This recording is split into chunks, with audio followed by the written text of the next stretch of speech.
Good morning. Welcome to part 4, the final part of this Just Stop Oil series.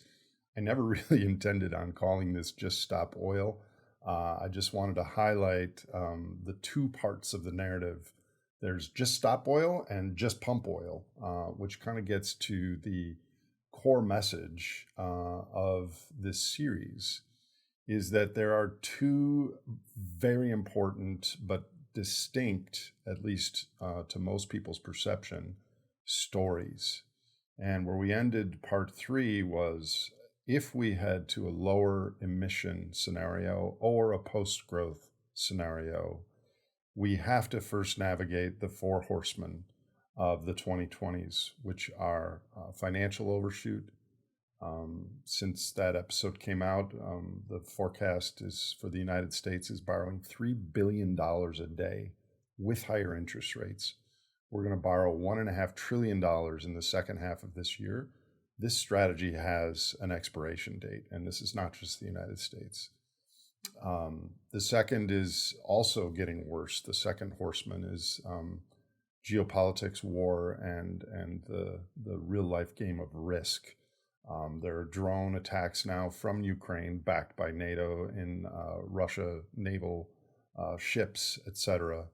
The third horseman is the global supply chains and complexity, and the fourth is the social contract. How do we talk, discuss, and decide things with our fellow countrymen and women, fellow citizens of the world?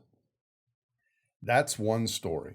The other story is the web of life and the environment that is downstream from human decisions, behaviors, and economies. There are three subsets of environmental damage and risk. The first is the metabolism that comes from the size and scale of the global energy-hungry superorganism. And we discussed the superorganism dynamic, how our culture optimizes profits, tethered to energy, tethered to carbon. This superorganism dynamic predates corporations. It predates fossil fuels. It predates capitalism. It originated when humans left hunter-gatherer lifestyles to store surplus, which created hierarchy and everything else. Technology, corporations, fossil fuels, capitalism turbocharge this dynamic, but we are not in control of the metabolism of what's happening. So that's part of the environmental damage. The second part is everything else: plastics, endocrine disrupting chemicals, losing biodiversity, chopping down forests to grow soybeans, etc. The third category, highly relevant to this series, is those environmental impacts that are built in the pipeline, the same way that we have warming coming. Even if we stopped carbon today, we have environmental impacts coming because eventually this debt-fueled turbo moonshot consuming beyond our means is going to recede, and people are going to have less money. We're going to approach taking down forests for timber and fuel, getting bushmeat, which is already happening in poor areas, etc. So there is an environmental built-in cost as things get worse. So this story, most people keep these two camps discrete, and the Great Simplification, what I care about is both of these, is how do we bend and not break during the Four Horsemen of the 2020s, and how do we protect and midwife the web of life, the ecosystems, the 10 million other species we share this planet with who have no say in our economic decisions and trajectory. So this story is about the intersection of these two camps. And that's what I'd like to talk about today.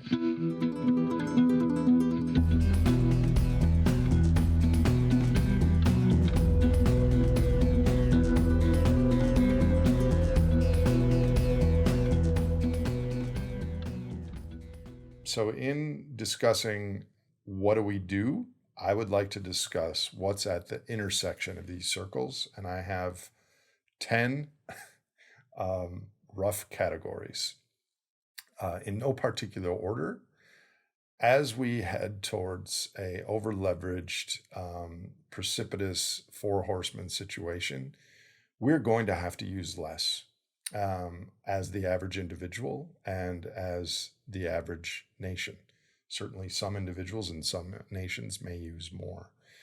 But if we're able to look 2 steps ahead, instead of looking at this month's media, this month's news flash, this month's incentives, this month's stock market prices, if we try to anticipate and look 2 steps ahead at what the appropriate technologies will be, what the appropriate supply chains will be, what sort of energy services will give humans the basic needs that we are really seeking: transportation, food, health and medical care, shelter, including heating and cooling, waste capacity. These are the things, if we look 2 steps ahead and we stop looking at technology and profits per se, but look at what are the energy services that can give humans what they need in the future. I think it would lead to different decisions, planning, and maybe structure. So that's my first suggestion: is think 2 steps ahead on all this stuff and make decisions accordingly. Next is to simplify first and beat the rush. And there's the famous fable of the tortoise and the hare. And the hare was out running out ahead and eventually got too tired and had kind of a debt deflation. And the tortoise caught up and ended up winning. If we imagine that a great simplification to some extent is coming, to some degree and to some timing is coming, those individuals, those communities, and those nations that simplify first and beat the rush in their decisions and their planning might be outcompeted in the short run and have more pain and heavy lifting and social strife and different challenges, but being under the gun in those things when the rest of the world is still holding together might spur creativity, community, invention in ways that would make those places ahead of the game in the next 10, 20, 30 years. So again, just a framing, do you want to be the tortoise or the hare in your actions and your thinking? Third category is incentives. I don't think it's the fault of the fossil fuel companies or the companies, the corporations. This is an emergent structure that happened over time, and the people that work at these organizations are following the cultural cues that we set in motion a long time ago. But we are pricing this unbelievably powerful, non-renewable on human time scales input to our economies, oil, just at the cost of extraction. So there's too cheap energy, and the goals of the system are just to maximize growth. And so cheap energy, maximize growth, go humans, figure it out. We have self-organized into that system. So over time, we'll somehow need to change the incentives of this system. Humans are incredibly social. We copy other people. We have optimal foraging dynamics. We have very other regarding social impulses, which have been suppressed from the stories that neoclassical economics tell us. I think over time, we could change the incentives, and that's something that we should be working at all scales.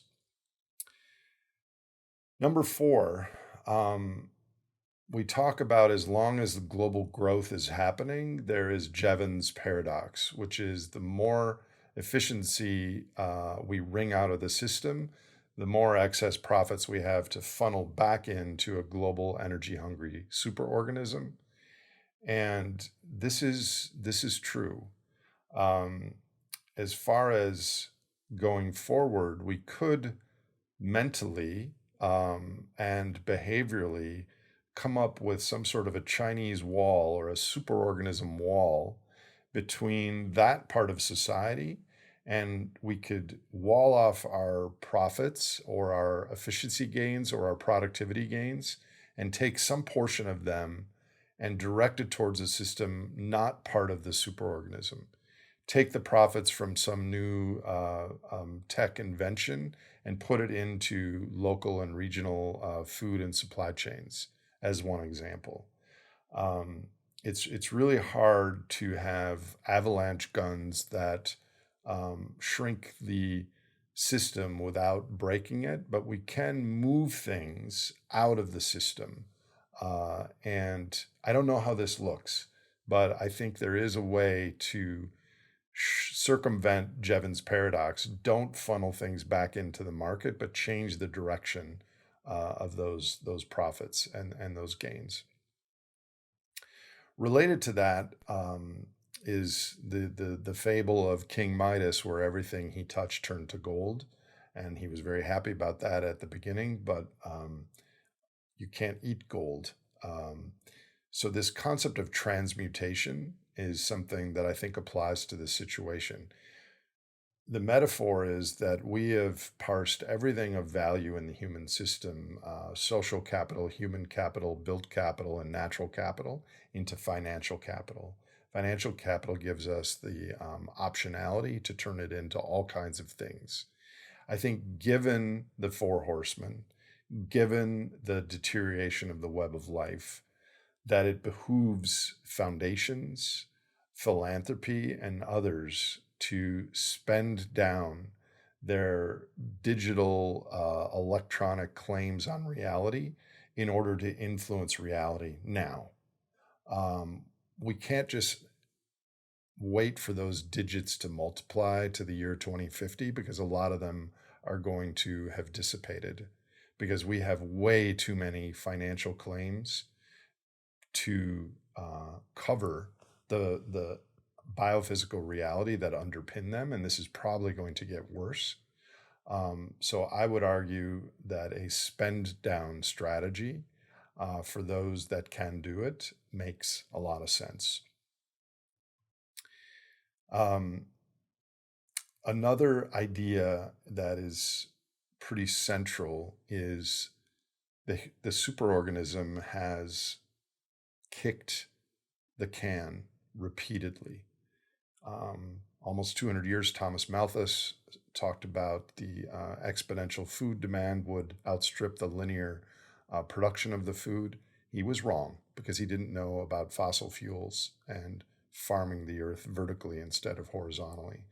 About 50 years, Paul Ehrlich wrote a book about the population bomb, predicting similar things. He was wrong, at least about that, because we found debt and we found globalization, and we were able to kick the can further. 2009, the global financial system almost crashed, and we switched the monetary creation authority from the commercial banks to the central banks, and have been with temporary too big to fail guarantees ever since. 2020, we had bazooka stimulus to keep things going. We're running out of technological natural resource cans to kick. I think the next can to kick is in our minds. We don't need all this stuff to lead happy and healthy lives. I've started this thing because of my coach is advising me silent Saturdays, to not use the internet or tech on Saturdays. And I'm so busy with this podcast and all my work that I've kind of failed so far. But what I do is 2 hours with nothing, and I set my alarm clock, and I check things for 5 minutes that I need to address. But of the four major neurotransmitters, dopamine, serotonin, oxytocin, endorphins, we have kind of a one-legged stool where our culture has just created a love affair with dopamine. And I think inner tech, how to change our behaviors as individual humans as part of this superorganism matrix. If 1% of humans, or 2% of humans, or 5% of humans heal the fractured existence we have and start to live more in tandem with Earth's cycles, with the natural flows of the sun, with a human time scale, and heal themselves, I think that acts as a kind of foundation for broader cultural change. So I actually think the next can to kick is in our minds, inner tech. The thing I care the most about is all the other species and creatures. And I've even changed in my own life, like weirdly. A few days ago, I there's wasps over the office door here, and I can't have wasps stinging people coming into the office. I got stung 15 times last week, and I eventually had to kill them. And I apologized ahead of time, and I watched them die, and I just sat there and reflected on it. 10 years ago, I wouldn't have thought about it, but now I reflected on that experience and that they're a creature too. And I just, maybe we had to experience this tragedy to kind of come to terms with what we're doing and what we could do. So maybe that wasn't the best example to lead into the point I'm about to make, but I think we need to deeply, deeply take a stand to protect the natural world. And I think if you think about these three circles of environmental impact, you can choose to combat the superorganism and reduce CO2, but you can also try to help the other circles. And one of the ways to do that is to get very involved locally on ecological restoration, all kinds of things to protect the soil, the animals, the habitats where you live. I think we need a bigger ask of people who become aware of this. And instead of just bitching at what's going on, to actually take a proactive approach and maybe give some portion of your time, of your money, set it aside and have it to be Alice's the Web of Life Fund, or set up a group of a life brigade in your community where we need to partition off some portion of our own individual wealth and time and allocate it either directly with your own labor and your own community on helping wild nature get midwifed through what's coming, or donate it to others that you come in contact with that could really make an impact. I hate to keep referencing my friend DJ as an example, but he's a prime example of this. Him and his wife had a similar feeling about nature. He's the guy at Earth Trust, and they decided instead of having children, they would reproduce other species. So they have made it their life goal to increase the population of dolphins, and he became a very famous, not famous, very successful dolphin activist and other things. There's an essay in our book on reproducing other species. But somehow it has to be more than just adding your email to a list or sending a check to WWF or something like that. We need to own this in a cohesive way, because otherwise we're going to be shifting baselines all the way to the only animal our kids will see as a squirrel or periodically a cow. I'm going to have more to say on this, but I don't want to get too prescriptive, because what is sacred to each of you may be different than it is to me. It almost certainly is. As far as community, I think we can anticipate what's coming in the next decade.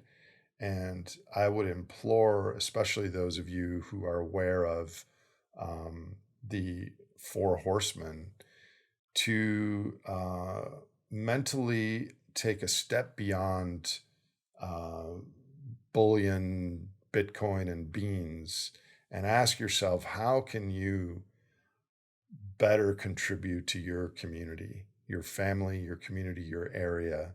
How can you be a pro social prepper ahead of what's coming? How can you be a rock in the river as the water starts rushing faster? Rocks that are small or unattached or without a foundation are going to tumble downstream. And the more larger, solid foundation rocks in the river, the more that's going to stop or even redirect the flow of the river. So consider being such a foundation in your own community, and ask yourself, how could you contribute in these coming scenarios? Um, Second to last, I think we are going to need, and as evidenced by the comments I get on these podcasts, lots of people have really strong identities, and it's understandable that someone is entirely focused on climate, or entirely focused on social justice, or entirely focused on the global South. Um, all of these issues are relevant and important, yet we're trying to fly up high enough and look at a system. We're going to need diplomats and social facilitators that are able to, in public settings, suppress their own identity and act as mimetic tribe facilitators.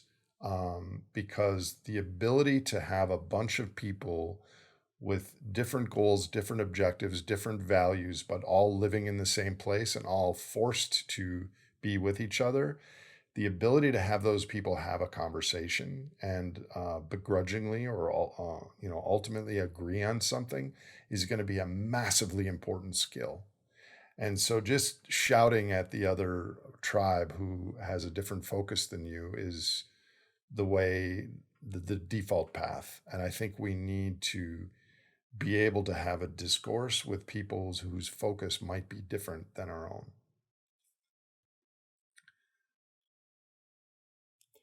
Last but not least, there's something in science called the Heisenberg uncertainty principle, which is when you observe some process in science, the act of observing it changes it, at least on a small scale. You all subscribe to following along with this conversation on the Great Simplification on the Franklies are doing something similar with respect to the superorganism and the maximum power principle, is becoming aware that our species is a mindless, metabolic, energy hungry superorganism. At some threshold, is that enough to change the fact that we're a mindless, energy hungry superorganism?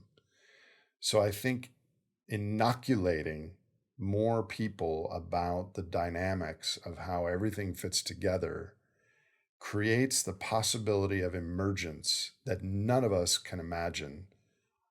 We live in a complicated system. I think I've done a decent job of trying to describe the complicated aspects of how energy, money, human behavior, the environment fit together.